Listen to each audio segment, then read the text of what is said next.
Ladies and gentlemen, the rock and roll NFL reporter, Mike Garafolo, from the NFL Network, brought to you by Hartley and Hartley Insurance, your trusted family-owned insurance experts in the Puget Sound area since 1978. Fairness, honesty, integrity. Jamie Hartley, 253-565-8700. Also, Zogs on Fox Island.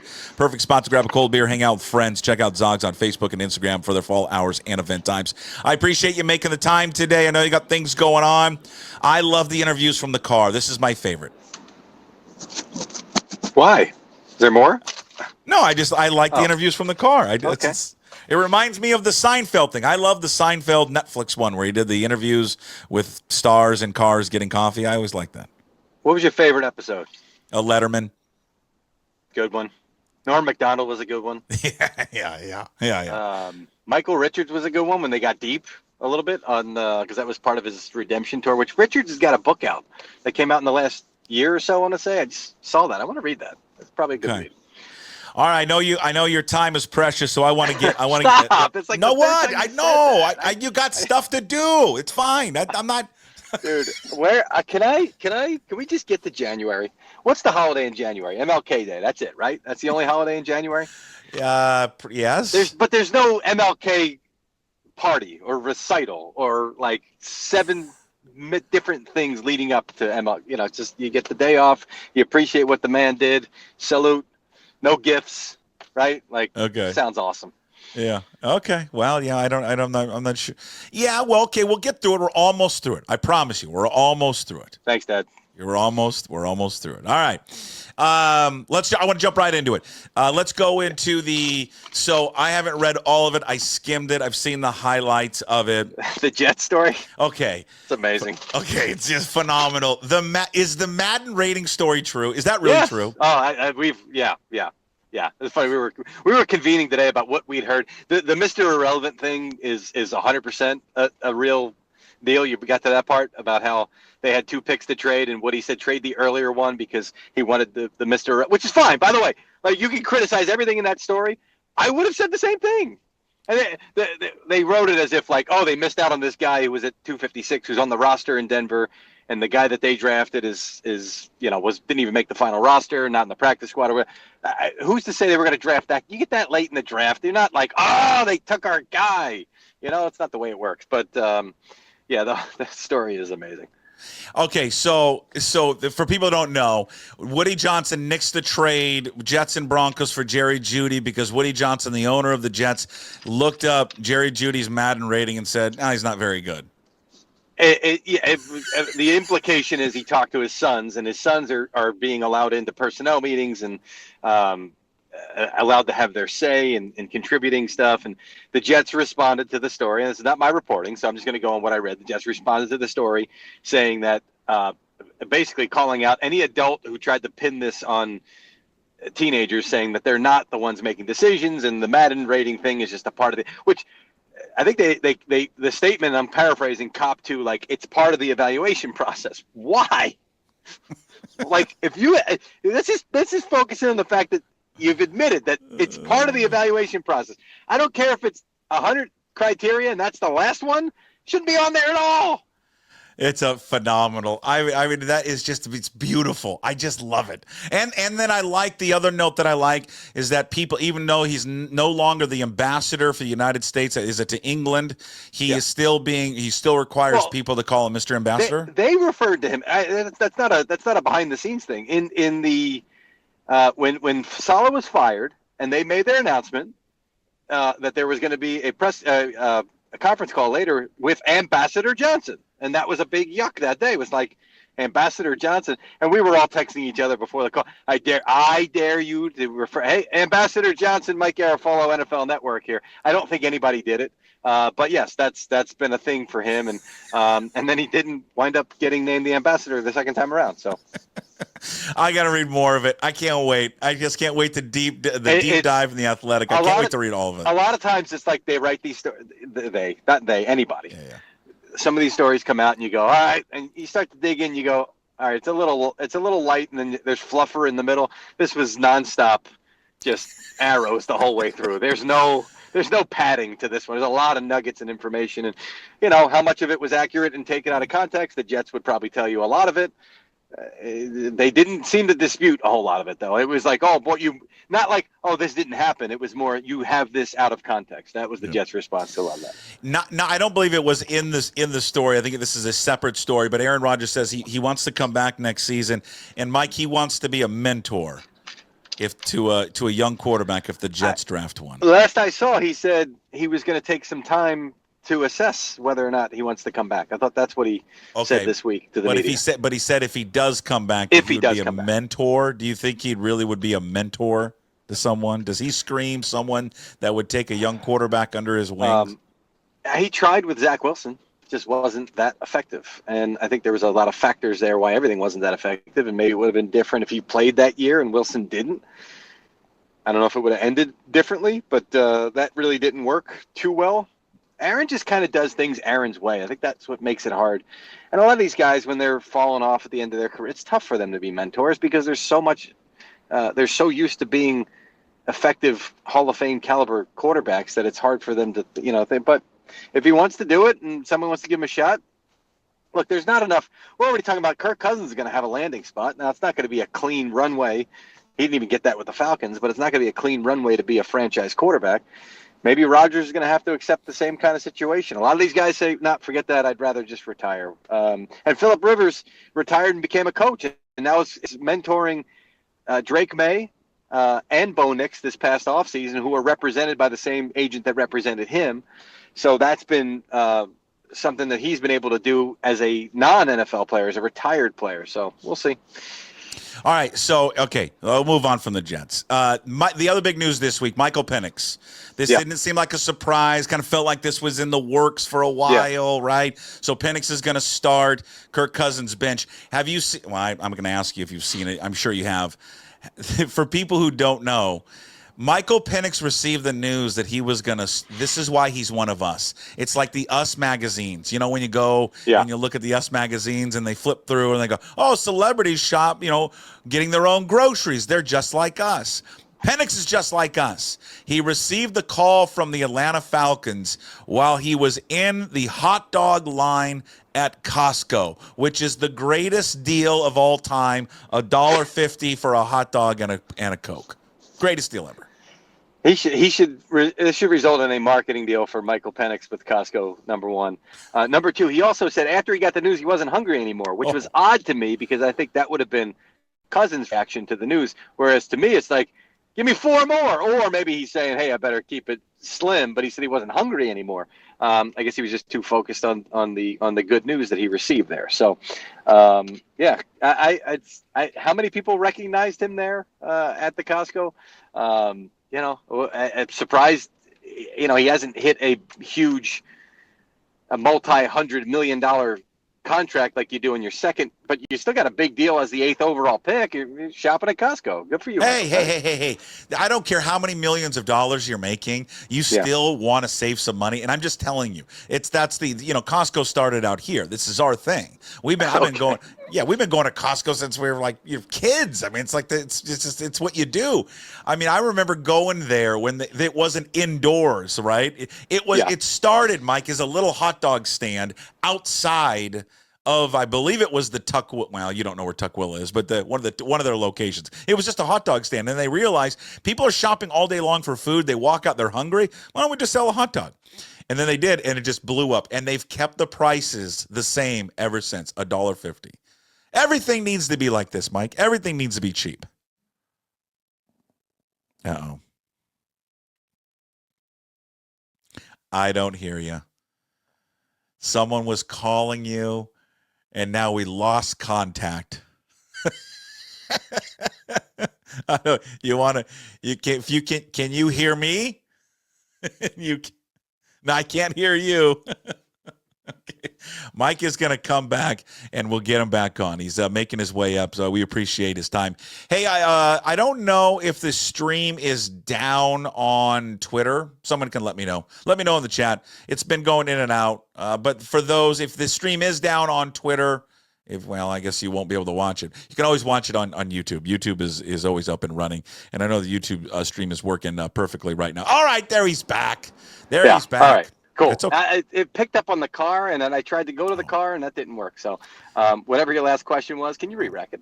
It's fine. It was just, I'm just telling you, we've been going to Costco since we were kids. It's everybody loves that $1.50 hot dog. So I'm glad that Michael Penix enjoys it as well. How do they make a profit on that? I mean, They maybe, don't. maybe, They don't. Oh, they don't. Well, they make a profit because you go spend $7,000 on groceries.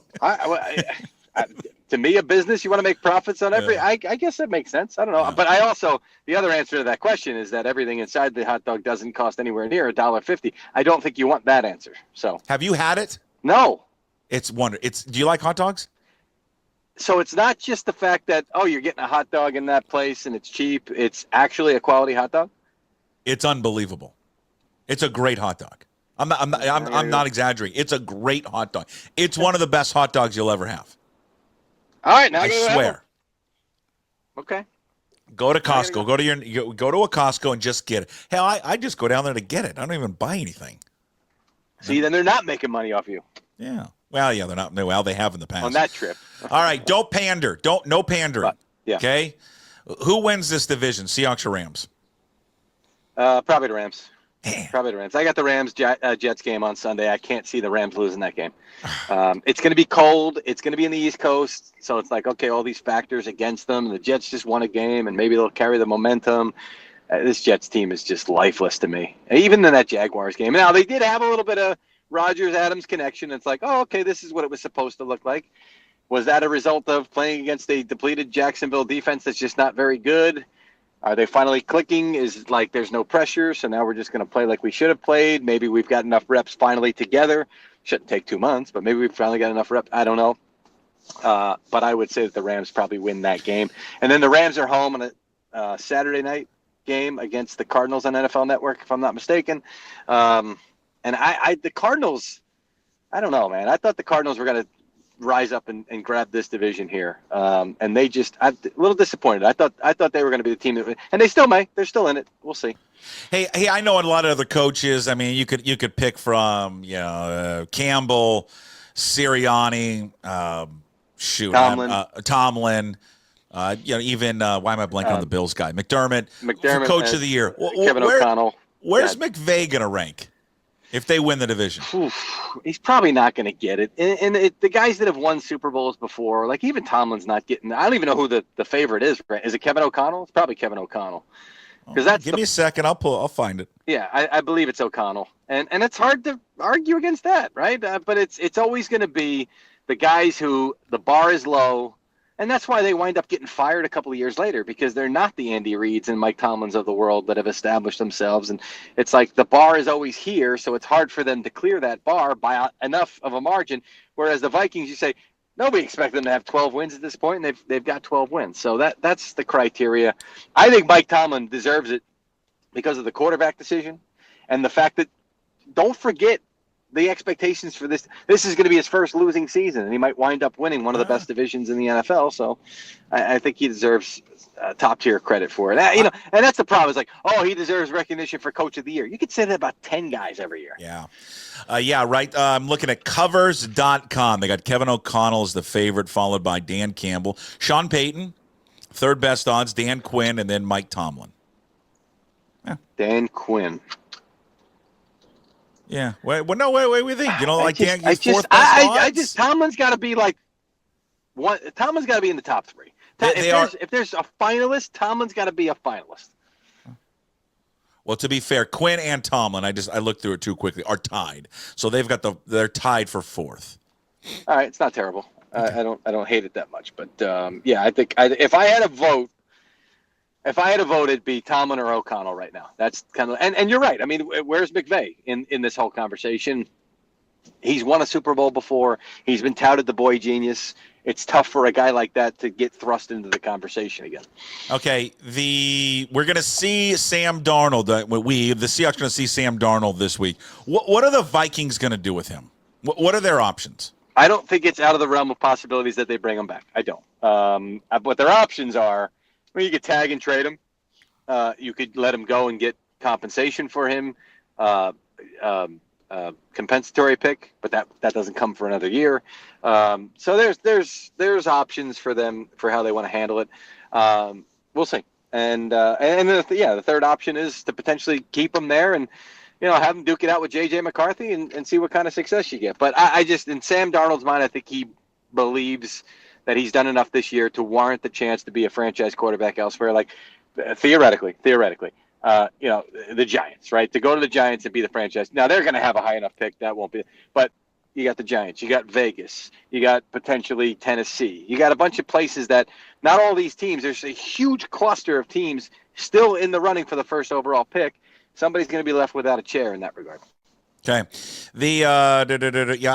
I'm curious. I think a lot of people out here are curious if Seattle would be on the market and maybe Sam Darnold would be a fit, but I don't know. I mean, I know Geno's under contract, but we've discussed Geno many times.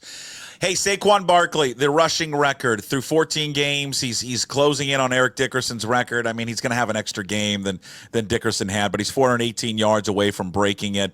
At Washington, Dallas, and then they end with the Giants. How bad do you want, as someone who covers this league and the drama with this league, want him to break it against the Giants?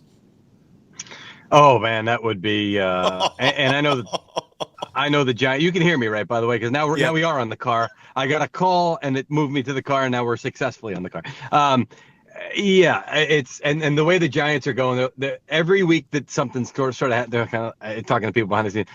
I knew Saquon was going to have a big week because of how the disaster it was. I knew this was going to happen. So it's almost setting itself up for that. And the interesting part would be if the Eagles don't need that game for anything. If they're kind of locked into a seed, what do they do with him? My hunch is if it's within reasonable reach, like 115 yards or so, that would be if I could draw it up, I would say that would be a cool number, right? Like not 180, that's too big. Not 60, that's too easy. Like 110, 115, where he's going to have to play 3 to 4 quarters to get it done. Yeah, that would be probably because I'd probably cover that game. So yeah, I'd be totally down for it. I want him to get it and I don't know what he would do. Show it right to the owner's box. No, he wouldn't. He wouldn't do it. It'd be all passive aggressive, the same way it was the first time around. And I don't mean that in a negative regard. He just wouldn't do it, but he would do it to let you know he's doing it. He just wouldn't. He posted on his Instagram. It was somebody cut up a thing about the audio of them from Hard Knocks talking about how he wasn't going to get whatever on the market over his highlights from that game, I believe, is how he did it the first time around. So something like that. We got a good game tonight, Thursday Night Football. You got jostling for playoff position. Bengals still kind of they'll be interested in this game as well. Broncos Chargers. Who do you like tonight? Tough one. I gave you a loser last week. I gave you Detroit. By the way, that was a tough one. Who do I like tonight? I don't feel great about this game. I'd probably go. Where is it? Denver.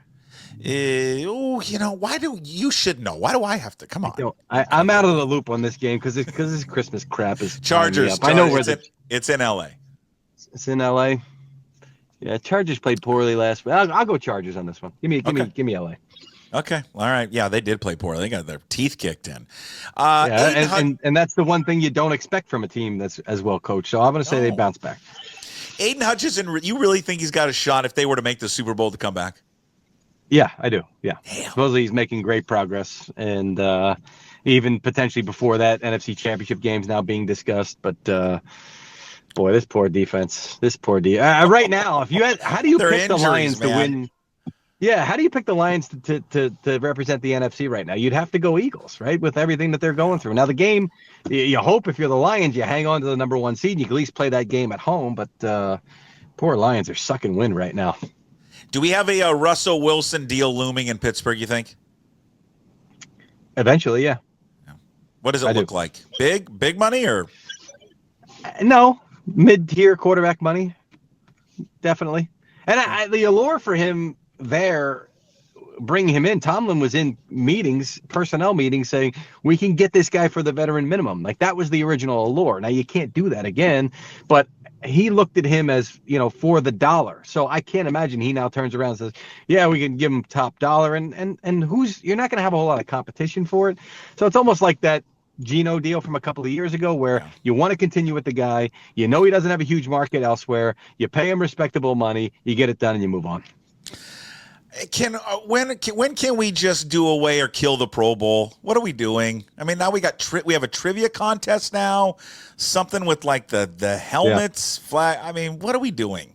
I mean, and you know what you're going to tell me is that I bet you the ratings are through the roof, and they probably are. They probably are. They? I don't know. They probably are. It feels like everything the NFL does, their ratings are great.